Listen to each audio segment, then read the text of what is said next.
Welcome back to my channel. To make a long story short, I put a whole bag of jelly beans up my ass. And it's 24 hours later and I ain't find none yet. My name is Zach Nguyen. That is Nguyen. I am an artist and I do fashion illustrations here on YouTube. In a previous video, I made 3 cherry blossom fashion illustrations. Today, we're gonna do 3 more. That's all I have to say, and we're just gonna get into the monstrosities that I'm making. For the first drawing of today's video, I wanted something big, like really big. I have something enormous planned. You do. Bigger than you. We know you do. If that's possible. The other 2 were so skinty and tiny and body that this next design had to be a massive contrast. After sitting down and kind of contemplating different designs, we're going to be doing a vase. Cherry blossoms are really fragile and delicate. And what else is fragile and delicate and can break easily? A vase. Obviously. Vases are really beautiful, and the really nice ones you can always tell are super old. Similar to the vase, in its most iconic and beautiful form, it's old, ancient even. And then you have the fragility of vases. The ancient ones at grandma's houses always like shatter if you look at them wrong. So I wanted her to have a lot of cherry blossoms falling off, as if each step she took just made her decay and wrinkle. But I also wanted her to have the feeling of being old, as if she just cooks food all day and listens to that Judy Garland song. I also wanted there to be an emphasis on the horizontal part of the design. There's 3 horizontal lines going across, which is something I don't really do. Typically, I like to emphasize vertically.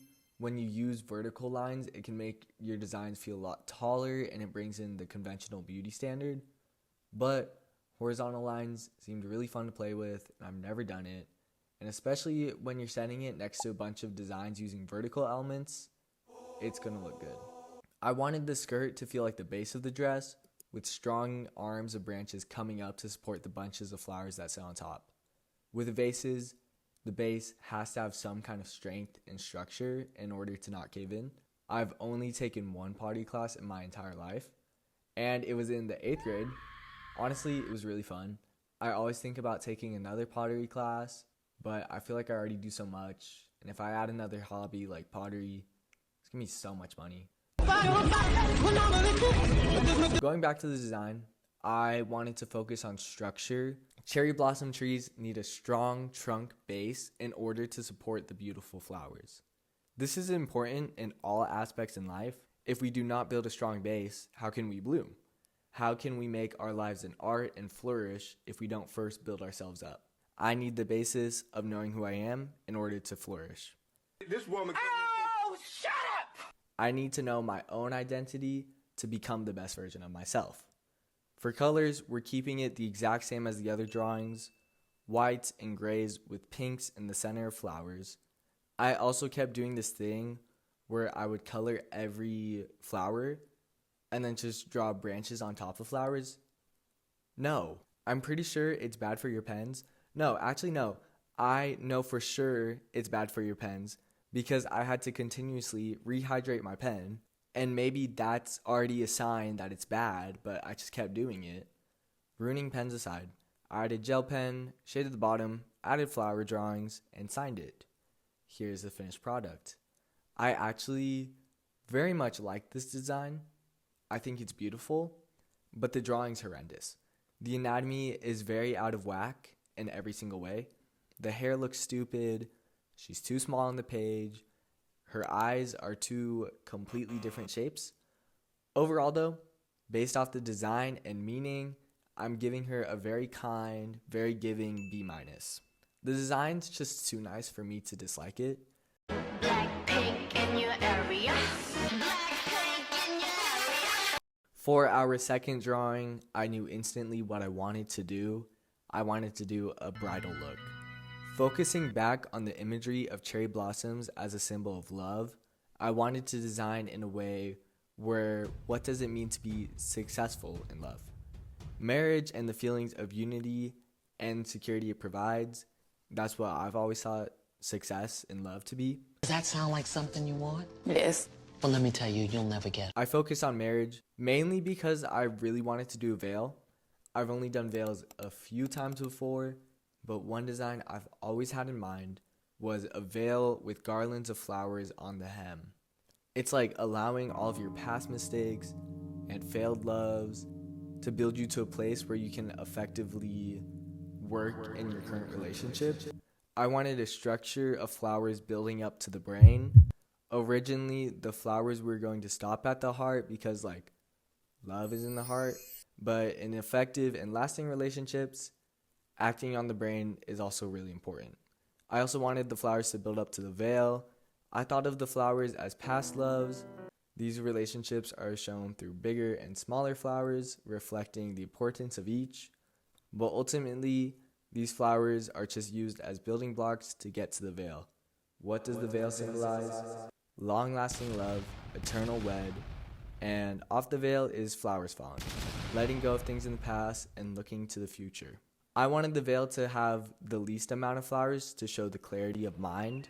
For the dress, we're doing a mermaid gown. Honestly, I'll take any excuse to do another mermaid gown. And what other dress is appropriate for a wedding? I did think about a ball gown, but the last design was already big. And if I did a ball gown, the veil would be covered and the meaning would be lost. For colors, we're staying with the same. But with this one, I wanted to focus on the darker colors, the dark trunk, her black hair. This design is extremely light focused, and sometimes when we go too far light, it's just like a blinding beam hitting your eyes and you can't find anything to focus on. This meant I also had to use darker pinks inside the flowers. I think of all the designs, she has the least amount of flowers on her, but it really, really works. It promotes that clarity of the mind I was talking about. And then I finished with some embellishments, shaded the ground, added a background flower, signed it, and here's the finished product. Let's start with the negative. Her forearms are way bigger than the bicep tricep region of her arms. This makes her look alarmingly skinny. Her face is also questionable. I did an edit of it and it's much better. What happened was the sketch was so great. So when I was lining, I just kind of tuned out and I immediately assumed the face would turn out just as the sketch did. Clearly that did not happen. And then finally, the bottom of her skirt, there's this strange 1-inch section of the skirt that is off the ground. I wish that the skirt was the same width as the veil. I also did that on the edit. I really love the design. I love the meaning, and I love how she's so different from all of the other ones. But the drawing, holy crap. Really? Really? Like, there's nothing else to say, so she's getting a C. Jail. Jail. Jail. It has come time for our final drawing of the video. We've hit all of the themes I wanted to hit for the cherry blossom except for one. What happens when all of the flowers fall off of the tree? The aging that all people must succumb to. The original idea was a giant brimmed hat, the flowers falling off of the hat, but the hat covered too much of the face and it really squashed the whole design. I still wanted to have that length to it, as it's something that I've always thought is key to my style. Returning to the theme of aging, I wanted to do a giant flower boa. All of the flowers that fell to the ground were collected. With this design, the idea was the symbolism of clinging onto youth. Instead of allowing the flowers of her youth to fade and to decay, she carries them with her. Is it in a way of remembrance? Is she trying to return to her youth? Is she carrying the lessons of her youth? I don't know. But she's constantly carrying the weight with her. For the dress, I wanted it to be really structured. The boa is youthful and flowy.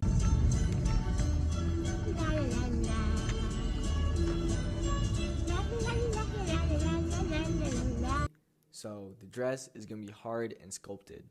The dress has been formed through experience, much as a dress of this kind would be.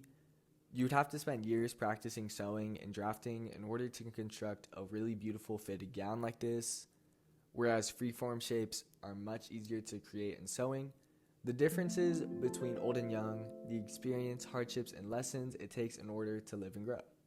The design still needed something on the top, so we're going with a giant fan. My idea was it was going to look like a clock, but both of the clock hands were at the end of it, symbolizing that her time is kind of coming to a close. But she still looks good. She looks really good.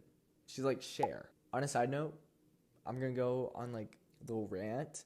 I am really obsessed with Cher in every aspect of her life. I wouldn't say I worship Cher, but I definitely admire her. She's a powerhouse and she gives everything she has. Her work ethic and her commitment to her craft is so commendable. To be nearly 80 years old and still be a household name and relevant in pop culture, that is not something that can be recreated. Cher is one of a kind. There is never another Cher. But that applies to every artist. There's never another Beyonce or Adele or Kesha or Pink Pantheress or Twice or Blackpink or Girls' Generation. Artists are not recreated. They're made through their experiences. It kind of pisses me off when people say, oh, she's the next Mariah Carey, and then they're talking about Ariana Grande. No. And I know they're not saying it with this intent, but it undermines both of the artists they're speaking about. They're artists. They're not products. They're giving us a piece of themselves for us to enjoy. They're two completely separate people. And to speak of them as a product just to watch and look at is really, really strange. Side tangent aside, here is the finished drawing. My only problem with it is that she is so small on the paper, but the design, something about it is so charming and interesting to me. I can't shake the thought that I really, really like this design. Maybe it's just because I relate it to Cher, or maybe it's actually good. But whatever it is, she's getting a B. And there are our 3 drawings. In my opinion, I actually kind of like the last one the best. The first 2, they're good, but they're not great. I think the designs are great, the drawings are terrible, which is okay. I think even the last one, the drawing's pretty terrible, but the design, I love the design of the last one. I think it's creative. I think it has the most meaning out of all of them. And I think it really kind of speaks to me the most. I really like her. You can follow me on TikTok, on Instagram, on X, on Pinterest, and of course on YouTube. I post on all of those platforms every single day except for Wednesday. And then here on YouTube, I post every Wednesday. So if you do the math correctly, you'll be able to see me every single day. Thank you for watching. Thank you for looking over me. Thank you for making it to the end of this video. And I'll see you next Wednesday.